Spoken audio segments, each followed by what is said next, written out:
فلسطینی شہری غزہ پر اسرائیلی حملوں میں تباہ ہونے والی عمارتوں کا ملبہ صاف کر رہے ہیں۔ فلسطینی عہدیداروں کا کہنا ہے کہ شہر میں زراعت، صنعت اور بجلی کے نظام کو تقریباً $10 کروڑ کا نقصان پہنچا ہے اور بحالی کی کوششوں میں سالوں لگ سکتے ہیں۔ ہزاروں فلسطینی ایک طویل عرصے کے لیے بے گھر ہو گئے ہیں۔ اظہر نصیر ان بہت سے لوگوں میں سے ہیں جن کا گھر تباہ ہوا ہے۔ ہمارے پاس پانی، بجلی، بستر کچھ بھی نہیں ہے۔ اس جنگ بندی کا کیا مطلب ہے؟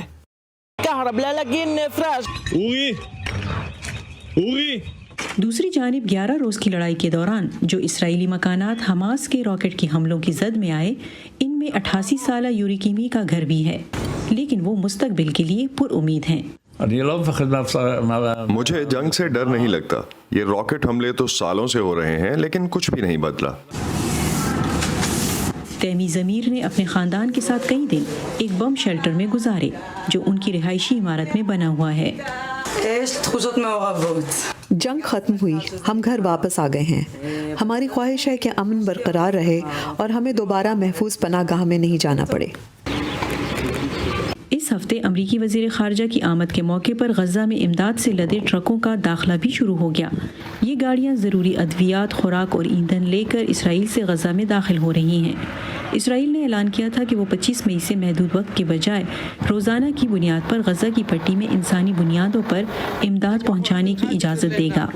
فلسطینی علاقوں میں شہری امور کے نظام کی نگرانی کرنے والی اسرائیلی فوج کی تنظیم کوگارٹ نے کہا ہے کہ مریض علاج کے لیے غزہ کے اندر اور باہر سفر کر سکیں گے۔ یہاں ماہی گیری کی اجازت بھی مل گئی ہے، لیکن غزہ میں فلسطینی اپنے گھروں کی تعمیر کے ساتھ ساتھ روزگار کے لیے بھی پریشان ہیں۔ میں مذاکرات کاروں سے کہتا ہوں کہ وہ ماہی گیری کے لیے سمندری سرحد کو 15 سمندری میل سے بڑھائیں، کیونکہ ماہی گیر 6 سمندری میل کے فاصلے پر مچھلی نہیں ڈھونڈ سکتے۔ مچھلیوں کی کمی ہے۔ اسرائیلی اور فلسطینی شہری ایسے تحفظات کا اظہار کر رہے ہیں کہ جنگ بندی زیادہ دیر تک نہیں چل پائے گی۔